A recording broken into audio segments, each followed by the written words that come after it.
जनवरी का महीना था। ठंड अपने चरम पर थी। गांव के चारों ओर कोहरा छाया हुआ था।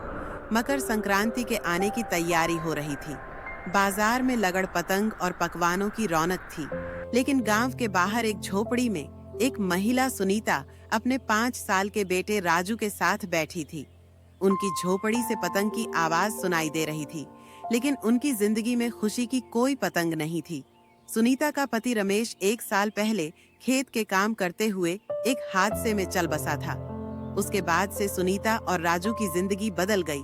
सुनीता अपना घर चलाने के लिए सेठ मोहन के यहाँ से दूध लेती और उसे दही जमाकर गांव-गांव जाकर बेचा करती थी।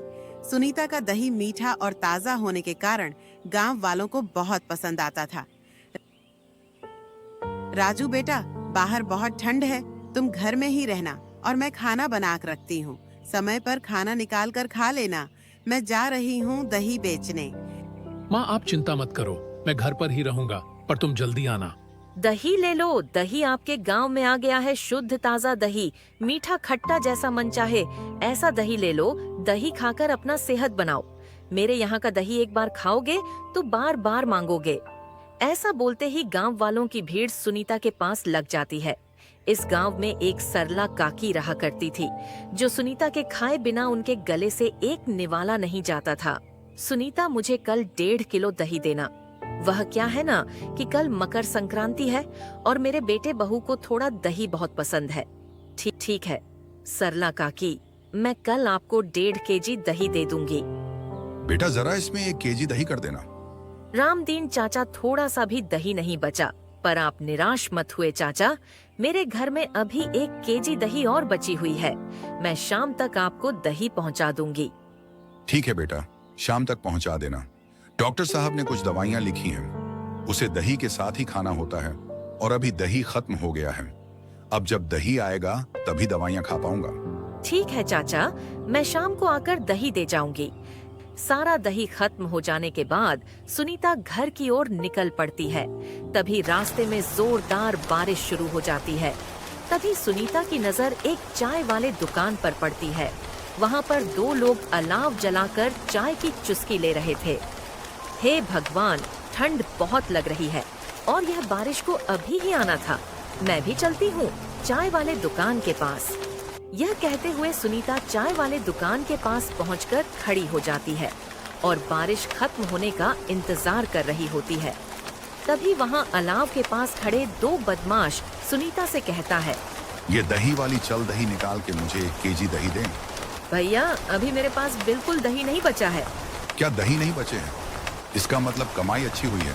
चल दही के पैसे निकाल, नहीं तो तेरे इस इलाका में आना जाना बंद हो जाएगा। सुनीता डरते हुए बोली, भैया मैं गरीब हूँ, मेरे घर में कमाने वाला कोई नहीं है और मेरा बेटा मेरा इंतजार कर रहा होगा। अब मुझे जाना चाहिए। फिर भी वे लोग दोनों बदमाश बिल्कुल भी सुनीता पर तरस नहीं आता और सुनीता का पैसे की टरी छीन लेता है। फिर सुनीता उदास मन से घर चली जाती है। हाँ बेटा, आते वक्त बहुत जोर की बारिश होने लगी थी, इसीलिए मैं एक चाय वाली दुकान के पास ठहरी हुई थी। ठीक है माँ, आप पैर हाथ धो लो, फिर हम दोनों मिलकर साथ में खाना खाएंगे। राजू बेटा, आज शाम को मुझे रामदीन काका को दही देने जाना है। वह क्या है कि सुबह दही बिल्कुल नहीं बची थी। ठीक है माँ, अगर आप रामदन काका को दही देने जा रही हो तो उनके बागान से अमृत मांग कर लेते आना। मुझे आज अमरूद खाने का बड़ा मन कर रहा है। ठीक है बेटा, मैं आते वक्त लेते आऊंगी रामदन।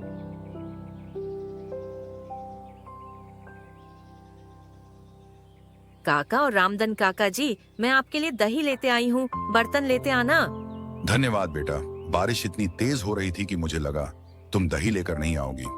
कैसी बात करते हो रामदीन? चाचा, मुझे दही लेकर आना ही था। आपको दही के साथ दवा जो खानी होती है, चाहे बारिश हो या आंधी, मैं आपको दही देने जरूर आती। ठीक है बेटा, तेरा भला हो। रामदीन चाचा, 2 अमरूद मिल जाएंगे क्या? राजू को बड़ा मन कर रहा था अमरूद खाने का। उसको आपकी बाग की अमरूद बहुत पसंद है। हाँ बेटा, क्यों नहीं, तुम यहाँ रुको, मैं अभी अमरूद लेकर आता हूँ। ये लो बेटा, अमरूद ये बहुत ही मीठी है, खाते वक्त थोड़ा काला नमक मिला लेना, सर्दी नहीं होगी। चाचा, फिर मैं चलती हूँ बेटा, मैं सेठ के यहाँ से दूध लेकर आती हूँ। कल मेरी दही की ज्यादा मांग है। माँ, तुम इतना सारा काम कैसे करती हो? घर का भी काम और बाहर का भी काम सब तुम करती हो। क्या आप थकती नहीं हो माँ? अगर मैं थक जाऊंगी तो घर कैसे चलेगा बेटा? ऐसा कहकर सुनीता सेठ के यहाँ से दूध लाने चली जाती है। सेठ जी, आज मुझे 4 केजी दूध ज्यादा चाहिए। वह क्या है ना, कल मकर संक्रांति है तो सभी कोई दही की ज्यादा मांग किए हैं। वाह सुनीता, तुम्हारा तो कारोबार अच्छा चल रहा है और दही के नाम से तो तुम प्रचलित हो गई हो। हाँ मोहन सेठ जी, कारोबार तो ठीक चल रहा है। भगवान की दया से सुनीता दूध लेकर घर जाती है और दूध को मटके में डालकर अच्छे से पकाती है और अच्छे से पकाने के बाद गर्म कपड़े से ढककर दही जमने के लिए रख देती है। और इधर सेठ मोहन सुनीता की तरक्की को देखकर मन ही मन बहुत जलने लगता है। देखो ना भाग्यवान, सुनीता को वह तो मेरे से ही दूध लेकर और मुझसे ही आगे बढ़ते जा रही है। मुझे कुछ ना कुछ तो करना ही होगा। मैं उसे अपने से आगे बढ़ते नहीं देख सकता हूँ। हाँ जी, मैं देख रही हूँ सुनीता की बच्ची को उसकी बहुत पंख होते जा रहे हैं और तो वह दही वाली के नाम से प्रसिद्ध भी हो गई है। अगली सुबह सुनीता दही बेचने गांव की ओर निकल पड़ती है। उसी दिन सुनीता की बहुत अच्छी कमाई होती है और अपने बेटे राजू के लिए एक पतंग खरीद कर लाती है और राजू पतंग को देखकर बहुत खुश हो जाता है। शाम को जब सुनीता सेठ मोहन के यहाँ से दूध लेकर आई तो घर जाकर देखी कि इस बार सेठ ने दूध में पानी की मात्रा ज्यादा मिलाकर दिया है। फिर वह उदास मन से बेड पर लेट गई और अगली सुबह वह दही बेचने नहीं गई। उसे पता था कि यह पानी वाला दही कोई नहीं खरीदेगा। घर में कोई है क्या? हाँ बाबा, बोलिए क्या बात है बाबा? मेरे पास दही तो है पर अच्छी दही नहीं है, बिल्कुल पानी वाली दही है, इसीलिए मैं आज दही बेचने गांव नहीं गई हूँ। कोई बात नहीं बेटा, तुम्हारे पास जैसी भी दही है वह मुझे दे दो। सुनीता ने सारे दही उठाकर उसे बाबा को दे देती है। फिर बाबा ने सुनीता को पैसे देने लगते हैं। तब सुनीता बोलती है, बाबा मैं इस दही के पैसे नहीं लूंगी, ये दही ऐसे भी मेरे बेकार थे। आप इसी तरह यह दही ले जाओ और मकर संक्रांति का त्योहार मनाओ।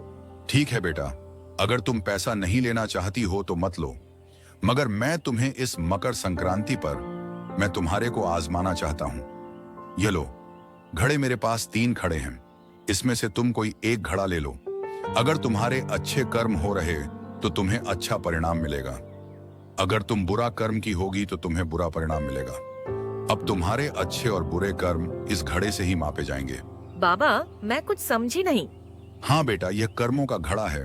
जो अच्छा कर्म करता है उसे अच्छा फल मिलता है और जो बुरा कर्म करता है उसका अंजाम भी बुरा होता है।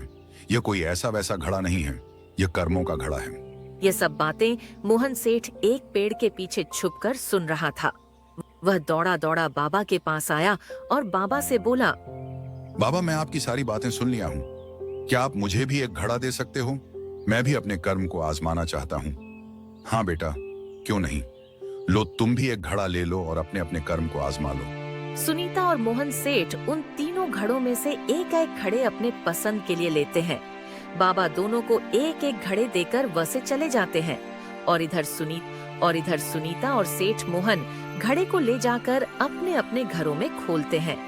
जब सुनीता अपने घड़े को खोलती है तो उसके घड़े में से बहुत सारे सोने के सिक्के निकलते हैं और उधर सेठ मोहन घड़े को खोलता है तो उसमें से बहुत सारे काले कोयले निकलते हैं। सुनीता सोने के सिक्के पाकर बहुत खुश होती है। आपका बहुत बहुत धन्यवाद भगवान, जो आपने मेरे अच्छे कर्म को पहचाने। भगवान मैं इस सोने के सिक्के का इस्तेमाल अच्छे कामों में करूंगी। मैं एक गाय खरीद करके लाऊंगी और दूध निकाल कर दही जमाऊंगी। फिर सुनीता गांव के बाजार से गाय खरीद कर आ रही होती है।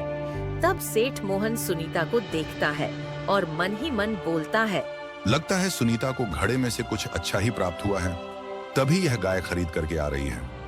हे भगवान, हमेशा के साथ ही अच्छा ही क्यों होता है? मुझे कुछ ना कुछ करना ही होगा। सुनीता, ये गाय तुमने कितने में खरीदे? मेरे यहाँ से गाय खरीद ली होती, मैं तुम्हें कम दामों में ही दे देता। क्या जरूरत थी गांव के बाजार से गाय खरीदने की? सेठ मोहन भैया, वो क्या है ना कि आपकी गाय आजकल बहुत ही पानी दे रही थी। दूध की मात्रा उसमें तो बहुत कम ही था, जिस कारण दही अच्छी नहीं बन पा रही थी। इसीलिए मैं गांव की बाजार से ही गाय खरीदी। यह बात सुनकर सेठ मोहन क्रोध से भर गया और उसके अंदर अधिक जलन की भावना प्रकट हो गई। और इधर सुनीता दही के व्यापार को और भी बढ़ा दी। उसने गांव में ही दही का दुकान खोली। सुनीता, मुझे भी 1 केजी दही देना। इस तरह करके सुनीता का दही सारा बिक जाता है और वह घर वापस आ जाती है। पार्वती, कल रौनक का जन्मदिन है। मैं सोच रहा हूँ इस बार रौनक के जन्मदिन पर गांव वालों को दावत पर बुला लेते हैं। हाँ जी, आप बिल्कुल ठीक बोल रहे हो। सेठ मोहन कुछ गांव वालों को निमंत्रण दे देता है। फिर वह सुनीता के पास जाता है और सुनीता से कहता है, सुनीता, कल मेरा बेटा रौनक का जन्मदिन है। मैं गांव वालों को भी निमंत्रण दिया है। के लिए मुझे कल 10 केजी दही की जरूरत पड़ेगी। तुम तैयार रखना और हाँ, तुम भी राजू के साथ जन्मदिन में शामिल जरूर होना। हाँ सेठ मोहन भैया, मैं कल आपको 10 केजी दही दे दूंगी, आप फिक्र मत करो, मैं भी आऊंगी। राजू के साथ रात हो जाती है। सुनीता दूध को अच्छी तरह से पकाकर उसमें जोर डालकर अपने कमरे में सोने चली जाती। जब आधी रात हो जाती है तो उधर सेठ मोहन और उसकी पत्नी सुनीता के घर चुपके से आते हैं और जमे हुए दही में दवाई मिक्स कर देते हैं और वहाँ से चले जाते हैं।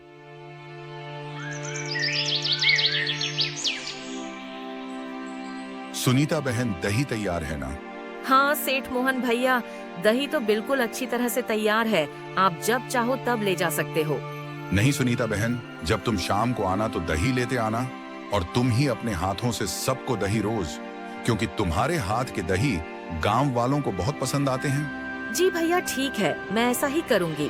शाम हो जाती है और सभी कोई दावत पर आते हैं और सुनीता भी अपनी दही को लेकर सेठ मोहन के घर पहुँचती है। सबको अपने हाथों से दही परोस कर खिलाती है। धन्यवाद सुनीता बहन, तुमने मेरी बहुत मदद की। कोई बात नहीं भैया, पड़ोसी एक दूसरे के काम ही आते हैं। ठीक है भैया, अब रात काफी हो गई है, मैं घर जाती हूँ। चलो सरिता बहन, मैं तुम्हें छोड़ आता हूँ। नहीं सेठ मोहन भैया, मैं चली जाऊंगी।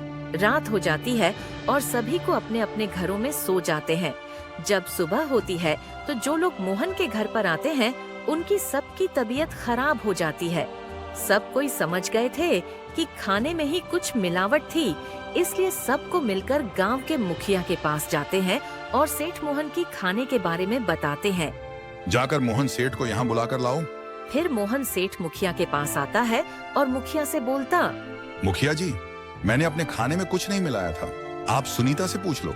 सुनीता के दही में ही मिलावट थी। सेठ मोहन की बात सुनकर मुखिया और गांव वाले चकित हो जाते हैं। किसी ने तो खाने की मिलावट के बारे में कुछ बोला ही नहीं था और यह अपने आप ही यह बात बोल रहा है। सब कोई समझ जाते हैं कि यह सुनीता को सिर्फ फंसा रहा है, इसी ने ही सब कुछ किया है। फिर भी मुखिया सुनीता को बुलाता है।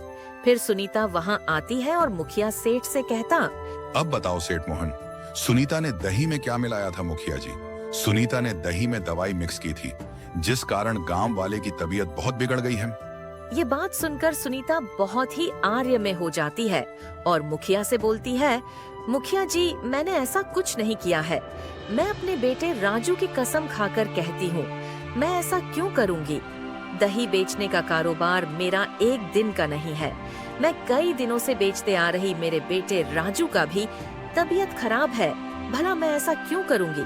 फिर मुखिया ने सेठ मोहन को डरा धमका कर उससे पूछा तो सेठ मोहन ने सारी बात कबूल कर, हाँ मुखिया जी, मैं ही दही में दवाई मिक्स किया था। मुझे गांव वालों को नुकसान पहुंचाने का कोई मकसद नहीं था। मैं सुनीता की तरक्की को देखकर जलने लगा था, इसलिए मैंने ही सुनीता के घर जाकर दही में दवाई मिक्स की थी। मुझे माफ कर दीजिए मुख जी, मैं आज के बाद कभी ऐसा नहीं करूंगा। अगर मैं तुम्हें माफ कर देता हूं तो तुम फिर ऐसा ही करोगे। गांव वालों, मारो सब इसको मिलकर। फिर गांव वालों ने सेठ मोहन को मिलकर अच्छे से धुलाई कर देता है और सुनीता अपने घर वापस चली जाती है।